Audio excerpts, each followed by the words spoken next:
भारत में जब धर्म और परंपरा की रक्षा का सवाल उठता है तो आवाजें सिर्फ शब्दों तक नहीं रह जाती।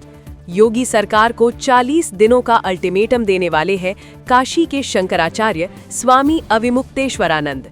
क्या है ये अल्टीमेटम और क्यों उठी ये मांग? आइए आज की इस रिपोर्ट में देखते हैं।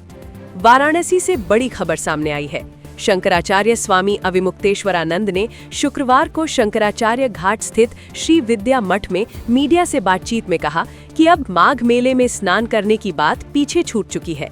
उनका अगला मुद्दा है गौ माता और उनकी सुरक्षा। उन्होंने साफ शब्दों में कहा, मुख्यमंत्री योगी आदित्यनाथ ने मुझसे मेरे पद और परंपरा का प्रमाण पत्र मांगा।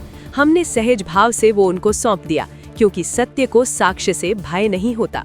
किंतु अब समय प्रमाण लेने का नहीं, बल्कि उनको प्रमाण देने का है। संपूर्ण सनातनी समाज की तरफ से मैं मुख्यमंत्री योगी आदित्यनाथ के हिंदू होने का साक्ष्य मांगता हूँ।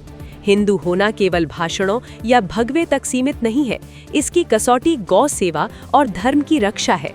गौ माता को राज्य माता का दर्जा देकर वो अपने हिंदू होने का प्रमाण दे, अन्यथा 40 दिन बाद हम धर्म सभा करके उन्हें नकली हिंदू घोषित करेंगे। 40 दिन का अल्टीमेटम, ये बातें ज्योतिष पीठाधीश्वर जगत गुरु शंकराचार्य स्वामी अविमुक्तेश्वरानंद सरस्वती ने शुक्रवार को काशी में शंकराचार्य घाट स्थित श्री विद्या मठ में पत्रकारों से बातचीत में कही। उन्होंने कहा कि हम शासन को अपनी नीतियों पर पुनर्विचार करने के लिए 40 दिनों का समय दे रहे हैं। उन्होंने साफ शब्दों में कहा कि मुख्यमंत्री योगी आदित्यनाथ को 40 दिन का समय दिया जा रहा है। इस अवधि में वो मांग कर रहे हैं कि गौ माता को उत्तर प्रदेश में राज्य माता का दर्जा दिया जाए। स्वामी अविमुक्तेश्वरानंद का कहना है कि अगर ये मांग पूरी नहीं हुई तो 10 और 11 मार्च को लखनऊ में संपूर्ण संत समाज का समागम होगा और वे आगे का निर्णय लेंगे। शंकराचार्य ने ये भी कहा कि हिंदू होना केवल भाषण देने या भगवा पहन लेने से नहीं होता। हिंदू होने की असली कसौटी है गौ सेवा और धर्म की रक्षा। उन्होंने मुख्यमंत्री से कहा कि यदि गौ माता को राज्य माता का दर्जा नहीं दिया गया तो सरकार और उसका नेतृत्व नकली हिंदू के रूप में सामने आएगा। वे ये भी ध्यान दिला रहे हैं कि भारत से होने वाले कुल गौमांस निर्यात का 40% से अधिक हिस्सा केवल उत्तर प्रदेश से होता है। स्वामी अविमुक्तेश्वरानंद का कहना है कि भले ही भैंस के मांस को बफेलो मीट के नाम से निर्यात किया जा रहा है, लेकिन बिना डीएनए परीक्षण के गौवंश की हत्या हो रही है। उनका तर्क है कि ये स्थिति हिंदू संस्कृति और गौ माता की रक्षा के लिए गंभीर खतरा है। स्वामी अविमुक्तेश्वरानंद ने ये भी बताया कि पिछले वर्षों में गौ माता की रक्षा की मांग करने वाले साधु संतों और नागरिकों पर अन्याय हुआ है।